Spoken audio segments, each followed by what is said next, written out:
My name is Matthew Stevens. I am a senior at Alamo Heights High School. I am going to be going to Texas Tech University this fall. Any Red Raiders out there? There we go. No. No.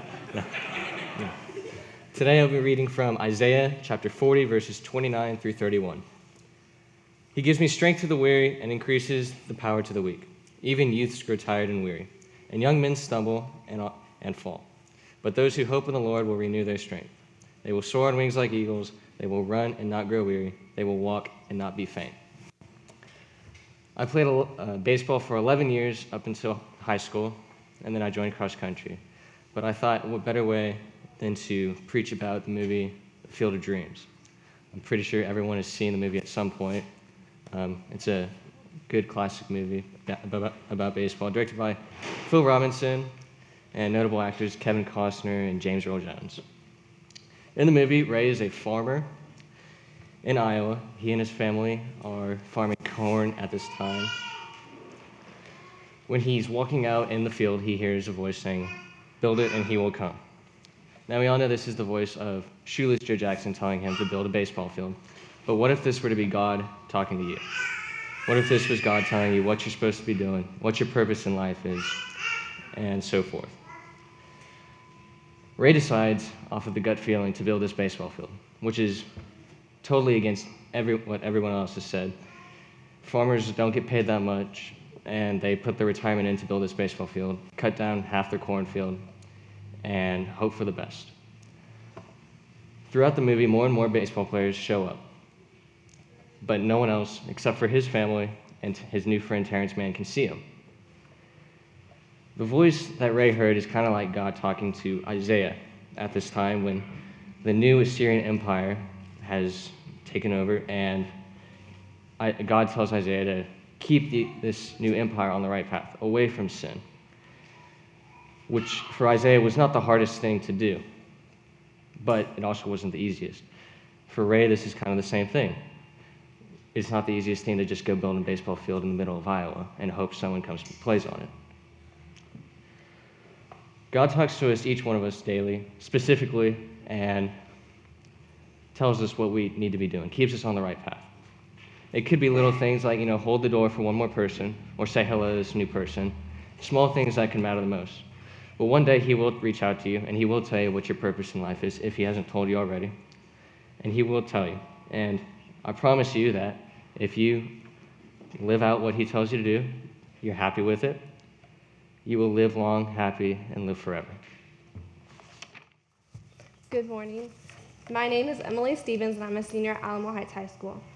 We are all on a journey to find out where we belong in the world. As seniors in high school, we are tasked with having to figure out where we are going to go to school in the fall, where we will live, and how we're going to reach the goal of getting our dream job one day. For me, when it came to figuring out what my life would be like next year, I had to decide whether or not to stay with my twin brother, whether or not to stay in Texas, finding a school that had a good nursing program, and many other decisions. Once I had decided to go to Texas Tech, I had to decide which dorm to stay in and what kind of meal plan to have. With all these decisions came the anxiety of what my life would be like in this new place. In Psalm 16, verses 8 through 10, it says, "With him at my right hand, I will not be shaken. Therefore my heart is glad and my tongue rejoices. My body will rest secure, because you will not abandon me to the realm of the dead, nor will you let your faithful one see decay." To me, this is saying that God will always be there to comfort me, no matter what anxiety comes with moving to a new place, that I will be safe with him, even when I have no idea where I am or having a hard time finding my way around a new campus.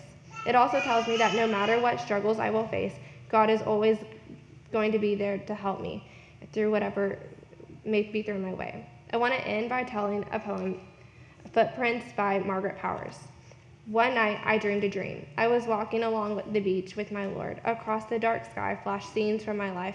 For each scene I noticed two sets of footprints in the sand, one belonging to me and one to my Lord. When the last scene of my life shot before me, I looked back at the footprints in the sand. There was only one set of footprints. I realized that this was at the lowest and saddest times in my life. Lord, you told me when I decided to follow you, you would walk and talk with me all the way. but I am aware that during the most troublesome times in my life, that there's only one set of footprints. I just don't understand why. When I need you the most, you leave me. He whispered, my precious child. I love you and will never leave you, never ever. During your trials and testings, when you saw only one set of footprints, it was when I carried you. Thank you. I'm a senior at Alamo Heights High School, and I will be attending the University of Texas at Austin in the fall, majoring in Plan 2, which is a liberal arts program. Not a lot of people know what it is, but okay. In Isaiah 40:30, it reads, even youths grow tired and weary. That's even youths, the bundles of seemingly endless energy. Eventually, even they grow tired. Through all the sports, athletics, and other activities I fit into my schedule, I still grow physically weary and at times need rest. Nonetheless, Isaiah also reads, those who hope in the Lord will renew their strength. They will soar on wings like eagles. They will run and not grow weary. They will walk and not be faint. Through all the craziness that is adolescence, I have been able to rely on the strength that God provides. First Presbyterian Church has been a part of my life since birth, directing God's strength and love my way and fostering my reliance on His presence. When I couldn't play sports for 2 years due to an inexplicable ankle pain in 5th grade, my friends at church prayed with me and over me until a doctor came along who finally figured out the cure after 2 years. Believe it or not, this cure was to have my tonsils taken out in order to stop an overactive immune response to strep throat I had had 3 years before. This cure, getting my tonsils out, fixed my ankles. If that isn't God's work, I don't know what is. When I couldn't decide whether switching schools for high school was His plan for me or my plan for me, my friends who were older than me in the church were the ones who prayed with me and helped me make heads and tails of all the pros and cons. Finally, I did switch schools, and my church friends were the first smiling faces I recognized in the halls of my new school. Since then, I have been blessed to have the opportunity to teach the confirmation class last year. Not only did it give me a wonderful reason to come to church every Sunday, which isn't easy as a teenager, but it presented the first opportunity I had in my entire life to share my experiences, love, and ideas which had been poured into me with others, rather than absorbing such things for myself. Thanks to God's constancy delivered by those in the church and those around me, over the years I have learned to trust His plan for me above all others, something that has brought me great joy. This is joy that comes from the freedom found in Christ.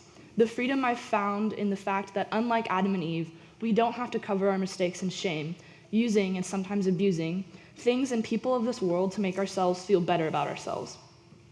We have a God who is so graceful that we have the freedom to make mistakes, the freedom to forgive others, and the freedom to live differently. The life God calls us to is so much greater. It is truly a cause for celebration. In Psalm 16, it reads, you make known to me the path of life. You will fill me with joy in your presence, with eternal pleasures at your right hand. I have found that the joy of God's presence is provided by His grace and the comfort found in His strength. The comfort found in the fact that I don't have to carry the burden and I don't have to have the perfect plan. I've learned through my attempts to predict and control various aspects of my high school experience that in fact, we get the easy way out. The burden is truly light. All I have to do is my mindful and prayerful best. Through these lessons, I've realized over the course of my brief existence that receiving God's love and seeing others receive it is truly the greatest source of joy. It is cause for celebration. So thank you, First Pres, for providing me with the community and the education to learn these lessons.